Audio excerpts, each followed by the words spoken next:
বন্ধুরা, জব বার্তায় আপনাদের স্বাগত। বন্ধুরা, আমরা কিন্তু আগেই জানিয়েছিলাম যে এই মাসেই আপনাদের কিন্তু ভেরিফিকেশন হতে চলেছে। আজ দেখুন, আজকে কিন্তু আপনাদের নোটিফিকেশন কিন্তু এই বিষয়ে বেরোবে। বন্ধুরা, ফার্স্ট ফেজের ভেরিফিকেশন কিন্তু শুরু হতে চলেছে 29শে জানুয়ারি থেকে। বন্ধুরা দেখুন, এখানে বলা হয়েছে শিক্ষক নিয়োগ প্রক্রিয়া দ্রুত শেষ করতে বদ্ধপরিকর স্কুল সার্ভিস কমিশন। তাই এক এক করে বিভিন্ন স্তরের নিয়োগ শেষ করার প্রক্রিয়া চালিয়ে যাচ্ছে তারা।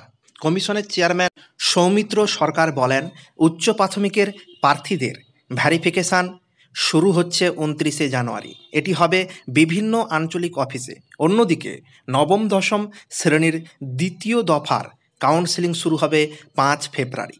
সেটি অবশ্য কমিশনের সদর দপ্তরেই হবে। অন্যদিকে প্রধান শিক্ষকদের কাউন্সেলিং শুরু হওয়ার কথা ছিল 22 জানুয়ারি, কিন্তু হাইকোর্টের নির্দেশ মতো সেই দিন কমিশন তা শুরু করতে পারছে না। তার বদলে সেই প্রক্রিয়া 24 জানুয়ারি শুরু হবে।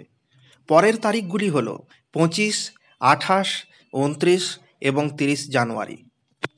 বন্ধুরা, আমরা কিন্তু আগেই বলেছিলাম যে কোনো দিকে বিভ্রান্ত না হয়ে আপনারা কিন্তু আপনাদের ইন্টারভিউর প্রিপারেশনটা কিন্তু জোরদারভাবে শুরু করে ফেলুন। আর একটা কথা আমি আপনাদেরকে বলবো যে এই বিষয়ে আপার প্রাইমারি রিলেটেড সমস্ত ভিডিও সবার আগে পাওয়ার জন্য কিন্তু আপনাদেরকে কী করতে হবে, চ্যানেলটিকে সাবস্ক্রাইব করতে হবে, তার পাশে থাকা বেল আইকনটিকে কী করতে হবে না ক্লিক করতে হবে। আর ভিডিওটা ভালো লাগলে অবশ্যই লাইক করবেন, আর আপনাদের বন্ধুদেরকে এই খবরটা জানানোর জন্য কিন্তু ভিডিওটা অবশ্যই শেয়ার করবেন।